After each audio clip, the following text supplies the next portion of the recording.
Ini kan ngerubah brandingan dari Cita Citata menjadi Cita Rahayu dan musiknya juga berubah. Ini apakah karena menikah dengan seorang Cucu Soekarno nih? Yang aku tahu kamu menjanda 10 tahun. Iya. Pasti pada saat menikah kaget nggak? Suami juga duda berkali-kali. Ya.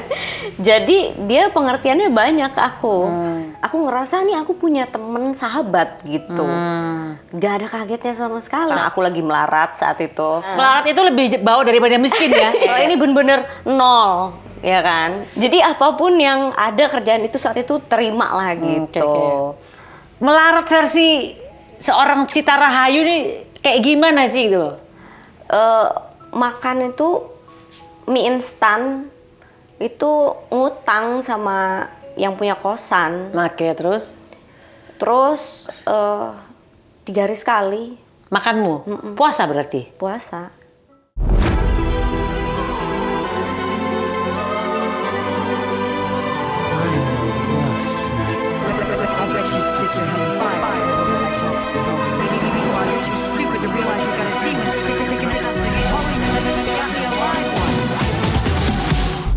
Hai guys, ketemu lagi di konten Maya Adul TV. Kali ini bintang tamunya adalah seseorang yang populer dengan dunia musik. Tapi dunia musiknya tuh di disco dut. Nah, tetapi setelah menikah, Mbak Yui ini memilih merebranding dirinya alias mengganti namanya juga menjadi dari Cita Citata menjadi Cita Rahayu. Halo Bunda. Jadi aku panggilnya tetap Cita dong. Cita. Sama aja. Sama kan aja. nama asli Bunda. Nama asli. Oh iya.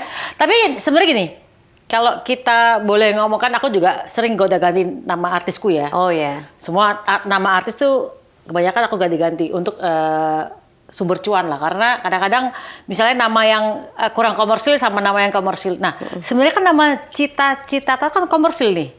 Ini ya catchy ya. Gitu. Sangat catchy dan sangat mudah untuk diingat gitu loh. Karena kan kayak Citata gitu kan. Kayak Cita. Binatang Cita tau kan. Tapi orang jadi lebih gampang ingat kan. Tiba-tiba kembali ke nama KTP asli. nih ya Iya, kan. nama KTP. Ada kesulitan nggak sih misalnya ada orang nih dengan berganti nama tiba-tiba orang udah lupa nih Cita siapa nih? Kalau ngomongin kesulitan mungkin di ranah bisnis iya. Tapi kalau secara pribadi lega. Leganya karena jadi diri sendiri gitu. Udah lama kan. Maksudnya dari semenjak kerja jadi penyanyi dangdut tuh memang maaf. Memang susah menjadi diri sendiri gitu. Jadi pada saat rebranding itu kayak lega gitu. Cuma dari segi bisnis mungkin orang melihatnya oh ini agak sulit gitu. Tapi enggak juga sih menurutku, karena aku kan rintis lagi dari nol nih. Rintis lagi dari nol dan alhamdulillahnya rintis dari nol pun ya mungkin aku nggak bisa lupain ada nama Cita Citata di situ ya kebantu juga gitu. Ketika ada transformasi yang benar-benar kata orang sih lu orang gila katanya gitu. Yes. Aku sih, ada penyanyiku yang namanya Mechan di Duo Maya. Iya. Dulu dia namanya Mechan, sekarang ganti namanya Dita Anggreni, which is nama KTP aslinya. So, aku cuma bilang, kamu yakin? Karena aku kan sekolah komunikasi, untuk nge-rebranding itu kan takes time banget. Iya, Itu perlu waktu dan kamu perlu dobrakan sehingga orang akan mudah mengingat lagi ya kan. Nah kalau Cita, untuk orang ingat lagi bahwa kamu yang Cita Rahayu adalah Cita Citata itu gimana gitu loh? Gak ada sih Bunda. Gak ada ya? Sama sekali kepikiran harus dibuat apa. Aku lebih ke concern ke bikin lagunya. Jadi gebrakannya tuh di lagu. Jadi bukan di sesuatu kayak cerita atau gimana. Mungkin kalau cerita-ceritaan bisa jadi kayak ketemu orang terus oh ya kamu udah ganti nama ya. Mungkin kayak gitu-gitu aja sih, mau to mouth aja. Nggak dibikin-bikin, nggak apa aneh. Kayak sekarang nih ketemu sama Bunda. Mungkin Bunda kayak, kaget sekarang si Cita udah ganti nama aja gitu kan. Karena kan, kalau misalnya gini, Cita Rahayu, siapa ya gitu. Cita itu loh, Cita Citata, orang gitu kan. Ya kan? Jadi harus butuh dua kali penjelasan. Iya, dan nggak apa-apa juga. Karena memang, memang namanya juga orang dari nol ya. Proses lagi dan aku suka prosesnya. Aku suka prosesnya karena dulu nggak berproses. Gimana? Kenapa nggak Cita Citata Rahayu gitu loh? Jadi tetap ada nama, jadi orang akan tetap ingat tapi ada rahayunya. Jadi orang akan mengingat 3 nama itu kan. Kayaknya menurut aku Atau kamu udah delete aja deh gitu loh. Apa ya? Secara apa nih kalau ngomongin secara bisnis ya. Itu kan beda universe gitu kan. Yang cita-cita dikatakanlah di dangdut gitu. Yang ini Cita Rahayu ya genre yang eksperimental gitu. Jadi beda universe. Jadi kalau bisa jangan digabungin. Gitu. Jadi kamu udah firm bahwa kamu mengganti benar-benar nama Cita jadi Cita Rahayu ya? Udah. Firm banget nih ya? Firm banget. Walaupun harus dari nol lagi nih ya? Gak apa-apa, justru kamu seneng banget. enjoy dengan prosesnya berarti ya? Iya, karena dulu gak berproses kan. Nah, dulu cepet banget meledak gitu kan? Iya, aku kan gak di panggung-panggung kayak penyanyi dangdut lain kan. Penyanyi dangdut kan dari panggung ke panggung. Aku ke panggung-panggung tapi musiknya jazz, pop, band, ngeband sama teman-teman.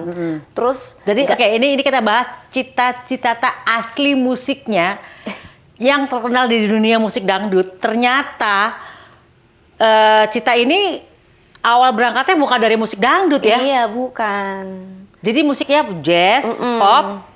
Biasanya di lobby hotel. Terus cuma pakai piano aja, grand piano, saxo, gitu-gitu aja. Terus tiba-tiba datang ke Jakarta, dilalah ya tanda tangan kontrak. Aku nggak ngerti apa-apa, waktu itu masih umur kayaknya 19 tahun. Nggak ngerti, terus ya udah kadung masuk. Akhirnya kontrak harus 2 album, ya wis ikutin aja yang. Tanpa kamu tahu tuh lagunya adalah lagu dangdut. Aku nggak ngerti kan. Kan yang aku tahu cuma pop gitu-gitu. Aku nggak ngerti lagu dangdut. Taunya lagu dangdut tuh yang lagu-lagu yang zaman dulu tuh. Yang Evita Mala. Iya, yang Bunda Rita, yang kayak gitu-gitu aku taunya gitu. Lah ini genre apaan ya? Aku bingung waktu itu. Udahlah kamu coba aja. Nah kan aku bilang tadi Bunda off the record di belakang. Aku lagi melarat saat itu. Ini ditekankan sekali lagi. Dulu lagi melarat. Iya. Melarat itu lebih bawah daripada miskin ya. Jadi kalau miskin itu apa? Kalau miskin tuh masih ada uang untuk makan besoknya. Kalau ini bener-bener nol, ya kan? Ya udah apapun. Nanti kita bahas melaratmu gitu terus. Jadi apapun yang ada kerjaan itu saat itu terima lah gitu. Nah singkat cerita, Dilala pecah ya, sakit kepala kan. Kenapa harus lagunya booming gitu? Jadi kamu lagunya booming malah sakit kepala ya? Iya, makanya waktu itu setahun itu booming, aku malah nggak keluar TV. Padahal semua orang udah nyanyiin laguku, si Cita-Cita ini. Ya Pertama kan? dulu lagu pertama apa dulu? Kita tuh di sini. Terus dipikirnya, itu trik marketing. Padahal itu murni, emang aku takut. Nah kamera gini nih, takut banget. Itu dulu? Iya dulu, sampai sekarang? Awal-awal. Awal-awal, terus? Mungkin sekarang udah terbiasa ya. Kalau dulu tuh kayak, aduh ini kenapa aku harus terkenal di genre yang aku nggak mampu gitu. Jadi tuh Bunda waktu aku Cita-Cita tuh awal-awal, kan namanya udah besar duluan. Tapi sedangkan aku secara kompetitif aku nggak bisa. Jadi aku mau nyanyi itu di backstage, kan ada opening dulu penyanyi pembuka lah ya. Pembuka yang daerah gitu kan. Aku nontonin dia padahal dikasih backstage di belakang. Terus kayak I.O tuh kayak, Mbak Cita ini di belakang backstage-nya udah disiapin kok. Aku bilang enggak, aku mau belajar nontonin penyanyi itu. Berarti penyanyi yang sebelum kamu tuh asli penyanyi dangdut yang bisa menyengkok-nyengkok apa gimana? Biasanya? Iya maksudnya yang opening. Iya pasti penyanyi daerah tuh gitu. Dulu waktu itu kalau nggak salah Nela Karisma tuh masih. Jadi Via Valen tuh, aku liatin, wih keren banget loh mereka, gitu. Gimana ya caranya? Gak bisa goyang, Bunda. Gak bisa goyang. Kamu gimana sih manajer apa gitu? Belajar goyang. Gimana caranya goyang? Karena kamu berangkatnya dari penyanyi jazz ya? Iya, gitu. Jadi aku ngerasa aku ini kayak apa ya, kayak penyanyi karbitan gitu saat itu. Ya memang iyo. Kaget aja mungkin di genre dangdut ini apa namanya disco dut ya. Ternyata kamu jadi banget kan? Ya apa ya? Pokoknya shock culture deh saat itu, shock culture. Nah 4 tahun setelah itu aku cari cara kayak, duh gimana ya, aku pengen banget pindah, pengen banget pindah. Sebelum nikah ya, ini jauh banget.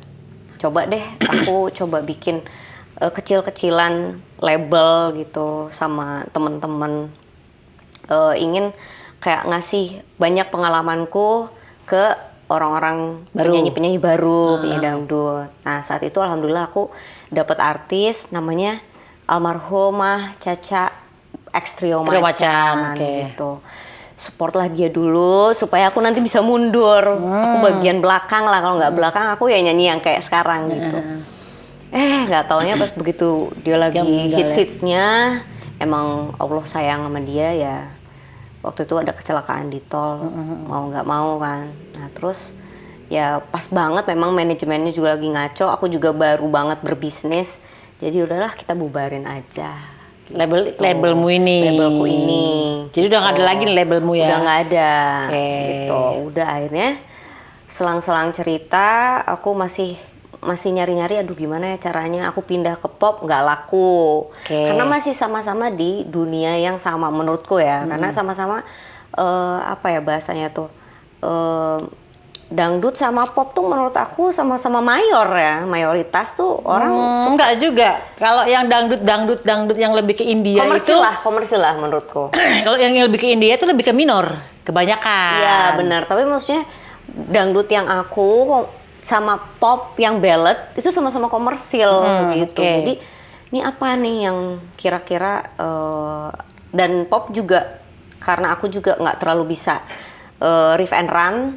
Itu R&B. Iya kan sekarang orang banyak banget kan sekarang penyanyi ballad harus begitu. Sedangkan aku juga tahu diri aku nggak terlalu bisa riff and run. Ya lagu jazz Bunda gimana sih? Lagu pop yang jazz biasa love song, weddingan gitu kan.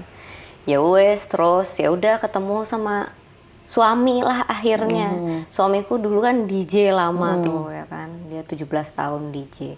Terus gimana kamu maunya gimana terus dia ternyata melihat ada satu sisi di mana aku suka culture. Jadi kan kalau di Sunda itu namanya pentatonis nadanya, dominanti lada. Jadi akhirnya dia bilang, oh ini kamu coba deh bikin musik yang eksperimen kayak gini terus masukin nada-nada pentatonis gitu. Akhirnya terlahirlah Cita Rahayu. Jadi kamu gara-gara bikin lagu apa tadi judulnya? Apa Cahaya apa? Niscaya Nirkala. Niscaya Nirkala. Sebelumnya ada trilogi, udah rilis titik 3. Jadi satu album trilogi itu 3 lagu menceritakan dari awal sampai akhir perjalananku dari yang dulu sebelum dangdut sampai akhirnya ke sini gitu. Kalau kamu boleh sebut berarti lagumu yang terakhir Niscaya apa? Niscaya Nirkala ini. Nirkala ini genre apa nih? Aduh, aku bingung ya. Soalnya apa deh? Eksperimental atau mungkin atau apa ya? Atau ambience-nya apa itu? Kayak kita lagi sedang terbang kemana gitu loh. Ya kan? Enaknya sambil tiduran sih dengerin. Iya kan? Sambil kayak ngayal-ngayal gitu kan? Ngayal-ngayal sih. Karena ini hasil hayalan juga kan. Ya kalau dibilang katanya sih kalau di Inggris dibilangnya folktronica.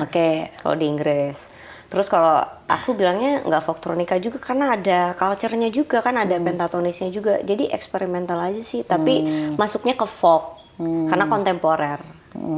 Gitu. Ya itulah pokoknya genre. Itulah pokoknya. Oke. Baik, sekarang aku mau bahas tentang seberapa melarat. Tadi soalnya dibilang kamu dulu bukan miskin, tapi kamu melarat. Ya, karena miskin lebih di atasnya melarat. Kalau melarat tuh benar-benar gak punya apa-apa. Ibarat makan besok pun juga masih kadang-kadang ngutang ya kan. Kalau miskin kadang-kadang masih ya berarti bukan orang kaya tapi miskin, tapi bukan melarat juga ya kan. Ya masih bisa makan besok-besoknya lah ya. Tapi makannya cuma nasi sama garam doang kali ya. Oke. Melarat versi seorang Cita Rahayu nih kayak gimana sih gitu loh? Melarat-melaratmu ke piye gitu loh? Dulu? Iya dulu, bukan sekarang. Kalau sekarang udah kaya lah ya. Ya enggak juga sih. Ya kamu bilang juga, melarat, kalau kamu nih melarat nih lebih kayak bunda apa? Kayaknya daripada aku.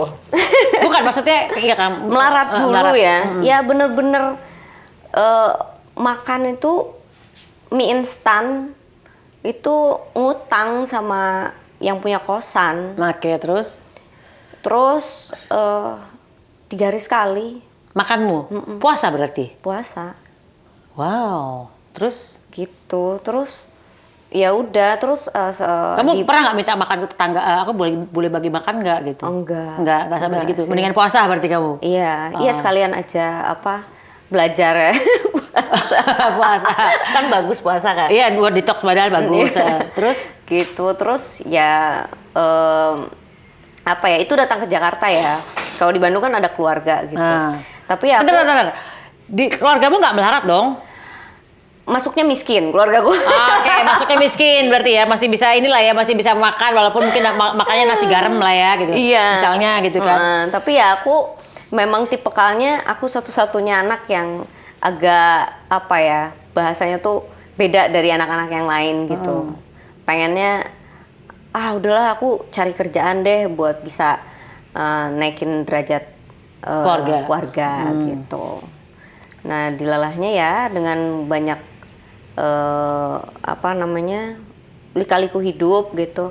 Terus tiba-tiba dikasih kesempatan sama Allah, dikasih kerjaan jadi cita-cita ya terima aja dulu. Pokoknya kerjain yang ada aja. Oke, kamu kan dari melarat tiba-tiba lagumu meledak gak karu-karuan. Otomatis pasti job nyanyi. Ini namanya genre dangdut, ini kaya banget loh ya. Ini jauh lebih kaya daripada penyanyi pop. Kayaan manajernya tapi. Gitu. Serius, berapa persen kamu dipotong? 50-an. Buset! Itu kita semua kaget. Buset! Jadi antar belum gimana tuh? Produksi itu. Produksi juga dipotong dulu. Baru dipotong lagi. Gitu. Itu manajernya atau label? Iya, manajer sama label nyatu. Oh, jadi manajemen label bareng ya. Oh ya, kalau itu sih nggak ya mungkin sekarang begitu kali ya. Ya industri lah, tahu sendiri sama lah. Kayak Bunda. ini, sama kayak Elvis Presley sama si manajernya kan juga sama kayak berdua bareng kan. Ya kalau berdua bareng enak. Yang satu bagian bisnisnya, satu lagi bagian nyanyi sih. Elvis bagian tukang nyanyinya kan. Elvis Presley kan gitu kan. Walaupun pada akhirnya berantem juga gitu ya. Ya karena memang uang bisa bikin orang berantem sih. Berantem nggak kamu sama manajemen akhirnya? Ya nggak berantem sih, selisih paham aja. Sama aja ya. Berantem nggak, selisih paham aja. Ya cuma gitu aja. Ya masih baik-baik aja, masih chatting. Walau bagaimanapun kamu dia berangkat dari sama dia ya? Dia menjadi bagian dari fase hidup aku lah gitu. Oke. Baik. Kamu banyak kerjaan pada saat kamu sudah menjadi seorang cita-cita. Kaget nggak waktu itu? Menjadi tiba-tiba terkenal, banyak duit nih, ya kan? Karena menurut aku, 10 orang yang dari nggak punya duit apa-apa, dikasih duit banyak mendadak, 8 orang berubah karakternya. Nah, 2 orang masalahnya mereka duitnya banyak mendadak. Kalau aku kan enggak. Udah dipotong 50%. Jadi nggak mendadak banget. Aku tahun pertama aja mobilku masih Yaris. Yaris ya? Iya, masih Yaris. Oke loh. Maksudnya tahun pertama loh. Harusnya kan udah blak. Tiba-tiba dapat brand ambassador. Banyak 4 brand, 5 brand waktu itu. Terus tour keliling Asia, segala macam. Tapi mobilku masih Yaris. Kamu cek kontrak nggak waktu itu? Nggak? Kontraknya dipegang sama label. Gitu, nggak ngerti kan, belum ada, maksudnya nggak punya siapa-siapa, nggak ngerti bagaimana hukum tuh seperti apa. Ya udah, jadi tapi sejalannya waktu, alhamdulillah, jadi tahu karena kesalahan itu, jadi belajar gitu. Ya sekarang walaupun akhirnya, alhamdulillah sekarang buat lagi rumah rekam, tapi bukan label, yang di situ namanya 45 Movement.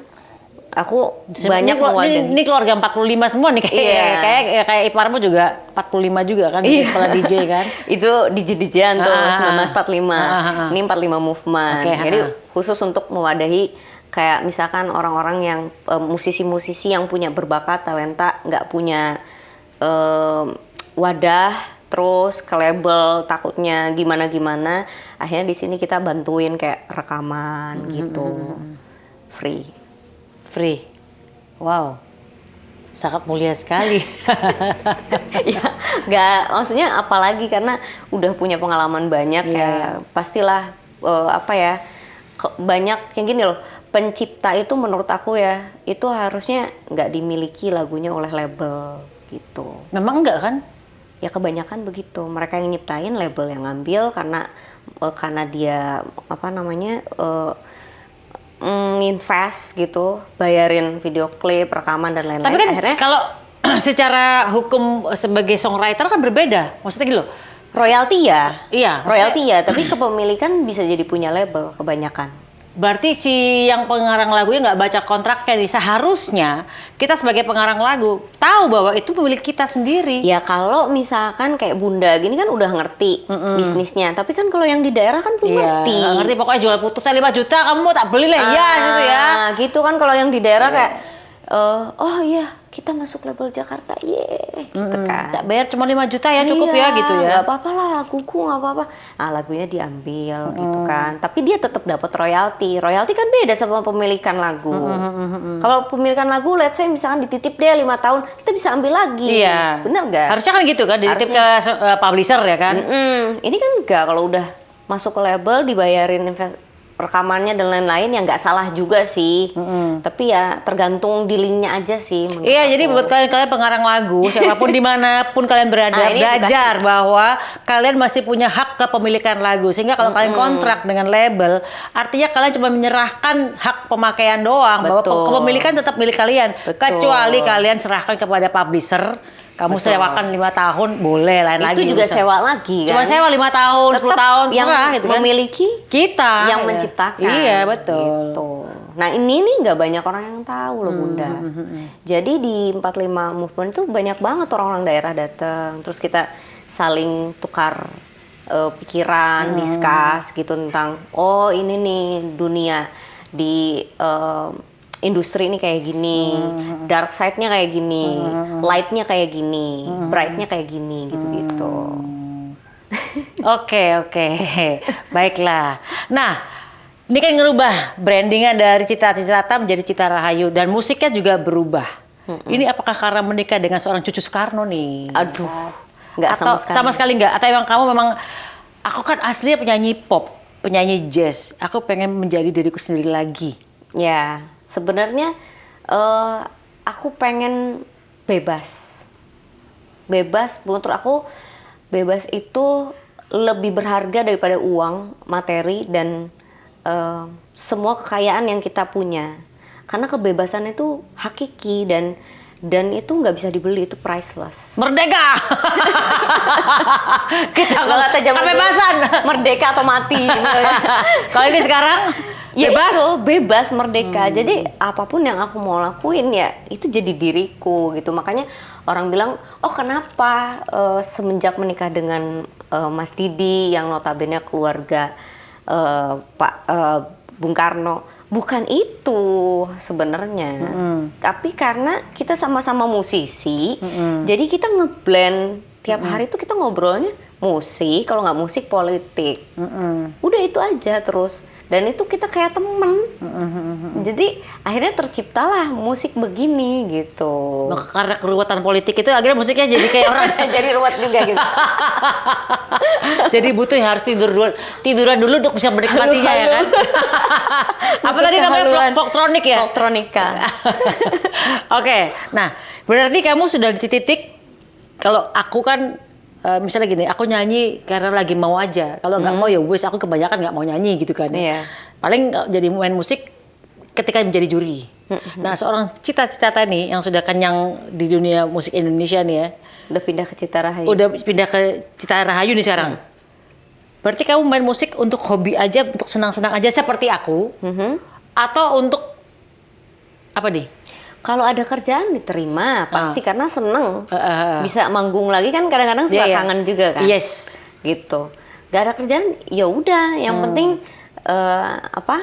si yang aku produserin ini talent-talent yang banyak aku kasarnya bekerja sama juga. Yang penting mereka maju lah. Berarti yang under kamu sekarang siapa aja yang Kalau under nggak ada under. Nggak ada ya? Nggak ada. Jadi kita memang komunitas saja. Oh, jadi kamu bantuin berarti kayak konsultannya dong berarti. Ngebantuin Konsultan misalnya dibayar. Ini ya free kan? Free. Kayak misalnya ibarat lembaga bantuan hukum yang pro bono lah ya gitu. Ya keluarga aja sih, Oh, keluargaan oke. aja sih. Habis itu kalau mereka masih mau nongkrong sama kita ya wes gitu. Tapi ya karena hobi, jadi suami tuh hobi bikin lagu. Suami tuh kerjanya tuh di laptop, komputer, DAW bikin lagu, desain lagu gitu. Banyak yang dia desain orang nggak tahu. Makanya kadang-kadang orang bilang, Cita kok mirip si ini ya? Musiknya mirip si ini ya, padahal yang bikin suamiku. Ah, ya. Berarti kamu musik yang versi yang baru ini, yang trilogi sama ini berarti bikinin suamimu. Iya musiknya, aransemennya Mas Didi. Gitu. Nadanya juga ada Mas Didi juga, ada aku juga. Nggak ada kepengenan balik lagi ke industri komersil. Dengan Dut versi sekarang ya. Kayak apa madu racun tuh apa kan Dut versi sekarang tuh ya kan. Garam dan racun tuh. Garam dan madu lah nggak ngerti tuh. Madu dan racun. Madu dan racun zaman dulu ya. Garam dan madu ya. Kalau kepikiran belum ada, tapi aku nggak mau sesumbar. Intinya aku pengen jadi diriku dulu aja. Nggak mau kepikiran harus gini harus gitu. Jadi karena hidup tuh menurut aku nggak ada yang harus dan nggak harus gitu. Justru perbedaan lah yang menyatukan. Sedih banget dah. Sok bijak gitu.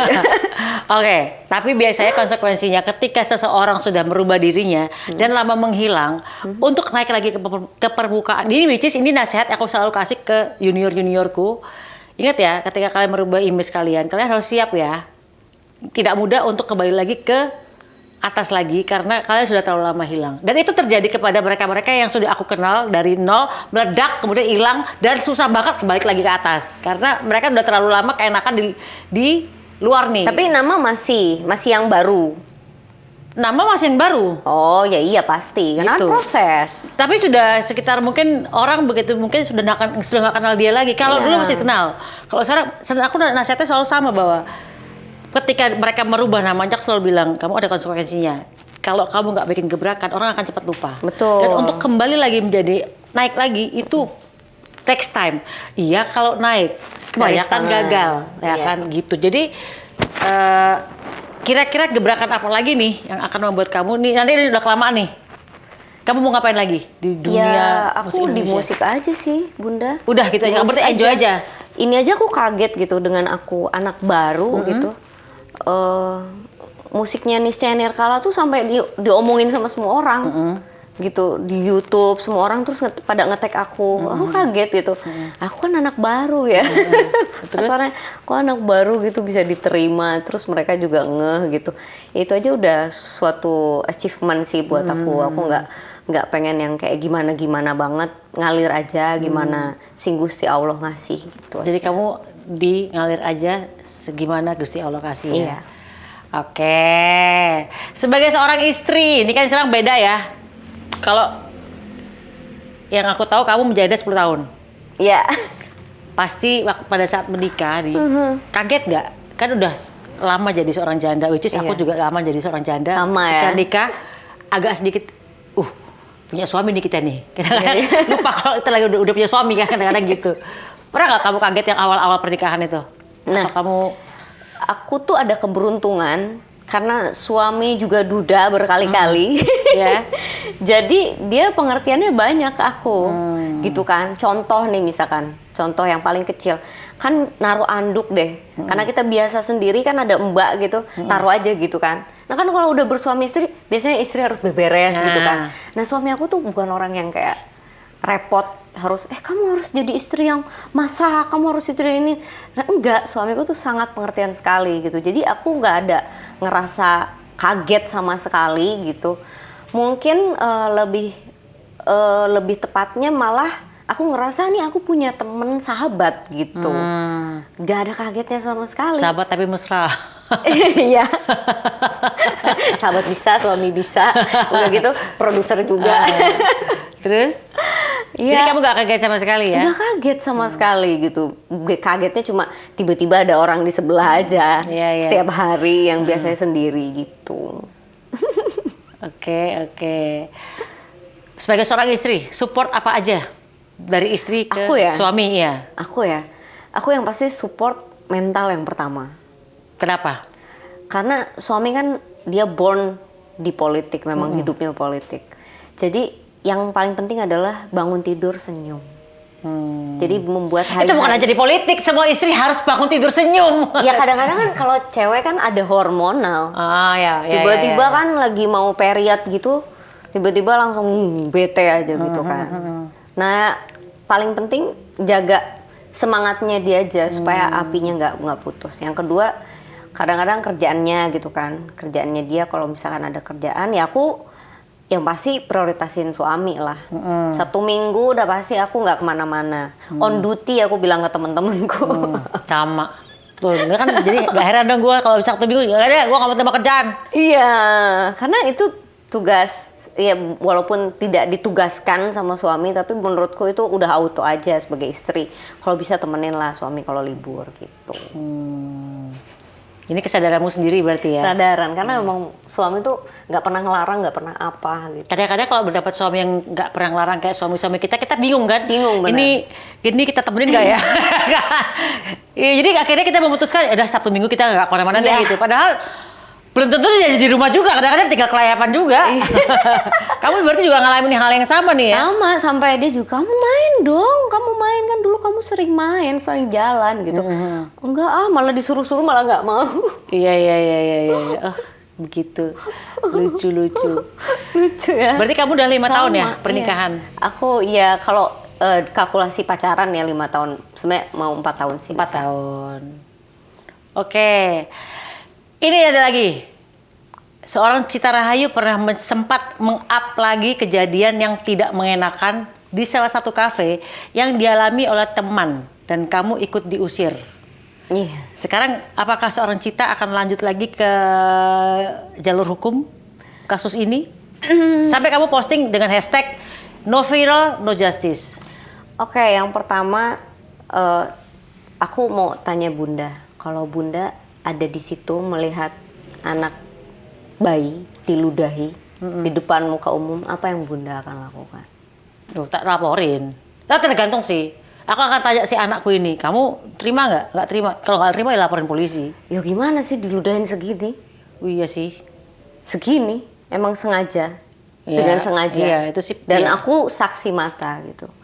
Jadi aku di situ tuh ngerasa aku berhak untuk melakukan sesuatu. Kalau misalkan ada orang yang butuh bantuan, kita diam aja gitu. Apalagi ini anak bayi yang nggak bersalah. Terserahlah di mana atau apa urusan orang tuanya, masalahnya mau hutang, mau berantem gara-gara gosip-gosipan. Anak jangan jadi korban. Gitu. Anak jangan sampai kita kan takut, maksudnya kalau misalnya ada penyakit atau apa itu kan udah ya kan, terus mental ke anak itu aku lebih ke situ. Nah kalau ngomongin secara teknis hukum, aku kan udah ada lawyer, jadi pasti dialah yang bisa menjelaskan gitu. Tapi kalau ngomongin hukum aku lanjut terus gitu. Aku melaporkannya ke restorannya karena waktu itu aku diusir bukan yang menyerang, yang diusir. Masa kita duduk, kita yang diusir? Ujuk-ujuk langsung diusir gitu? Iya, datang, tolong dong, jangan jangan berantem. Aku bilang aku nggak kenal loh, dan mereka itu nggak beli sesuatu di sini. Tolong dong usir mereka. Jadi keamanannya kita sebagai customer tuh di mana gitu. Itu aja sih aku. Jadi cuma bantuin aja itu satu, terus yang kedua ya aku merasa ada di kejadian. Aku berhak gitu untuk apa ya, untuk fight buat ini semua gitu. Selain dari korban yang kasihan juga anak kecil gitu. Oke. Berarti kasusnya sampai mana nih? Kasusnya itu orangnya udah tersangka tapi bisa keluar negeri. Oke. Makanya aku pakai hashtag no viral no justice. Karena kok bisa keluar negeri? Kan seharusnya kalau udah kayak gitu dia udah bisa keluar kota, keluar negeri. Harusnya udah ditangkap dong. Karena udah tersangka. Kenapa? Kenapa tuh? Ya udah keadilan. Apakah mungkin karena Anda pikir sendiri.